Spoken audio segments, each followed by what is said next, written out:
সুপ্রিয় দর্শক আসসালামু আলাইকুম, welcome to my YouTube channel আমার কেয়ার ডেইলি ব্লগসে আপনাদেরকে স্বাগতম।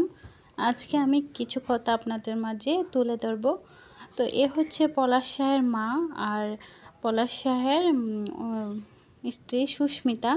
তো ওদের জীবনটা প্রায় ভালোই ছিল, কিন্তু অতিরিক্ত বউ বকত এবং অতিরিক্ত মা বকত, সেই জন্যই আজকে পলাশ শাহের জীবনটা অকালে দিতে হলো।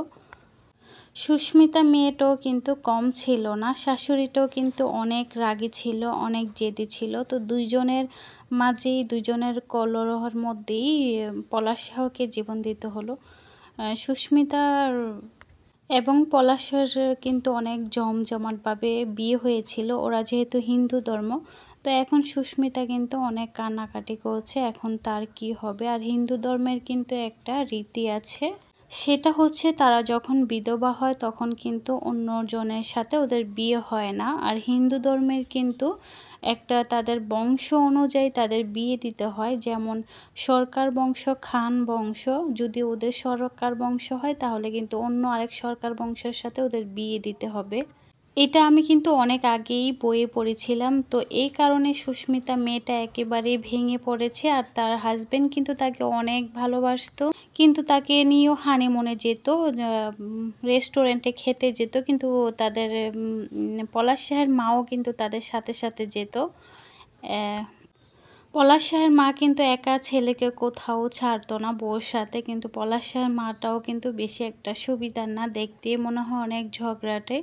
শাশুড়ি যদি বউ কিছু করে, ছেলের সাথে ঘুরতে যায়, পছন্দ করতো না। এবং কি বউমাও যদি, মা যদি স্বামী যদি ছেলের ভক্ত, মায়ের ভক্ত হয়, সেটাও কিন্তু পছন্দ করতো না। তো দুই বউ শাশুড়ির দ্বন্দ্বের মাঝে একটা একদম কম বয়সী ছেলের জীবনটাই ওদের জন্য দিতে হলো। আসলে দায়ী কিন্তু আমার মনে হয় দুইজনেই, কেউ কারোর কোনো অংশে কম নয়। আমার মনে হয় যে এখানে ছেলেটারও কিছু দোষ আছে, কারণ একেবারে যে এত মা ভক্ত হবে সেটাও কিন্তু না, একেবারে যে এত বউ ভক্ত হবে সেটাও কিন্তু না।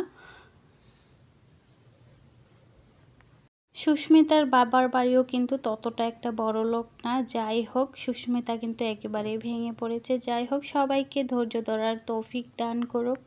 যাক, আলহামদুলিল্লাহ, নিজেকে যে মুসলিমের ঘরে জন্ম হয়েছে সেটাও কিন্তু নিজেকে অনেক ভাগ্যবান মনে করি, কারণ মুসলিম ধর্ম হচ্ছে শান্তির ধর্ম। তো সবাইকে আল্লাহ তাআলা হেদায়েত দান করুক। কারণ এখানে বউ শাশুড়ি কিন্তু শাশুড়ি কিন্তু বউর দোষ দিতেই থাকে, বউ কিন্তু শাশুড়ির দোষ দিতে থাকে, কিন্তু কার দোষ সেটা আসলে বোঝাই যাচ্ছে না এখন। যাই হোক, সবাই ভালো থাকবেন, সুস্থ থাকবেন, সবার সুস্থতা কামনা করছি। বিদায় নিচ্ছি, পরবর্তী আরেকটা নতুন ভিডিও নিয়ে আবার আপনাদের মাঝে চলে আসব। আর সুস্মিতা মেয়েটার জন্য দোয়া রইল, সবাই দোয়া করবেন ওনাদেরকে জন্য, আল্লাহ তাআলা সঠিক পথে চলার তৌফিক দান করে। সবাই সবাইকে বোঝার চেষ্টা করবেন, কারণ ভুল বুঝাবুঝির কারণে একটা জীবন চলে যেতে হলো। তো ভালো থাকবেন, আল্লাহ হাফিজ।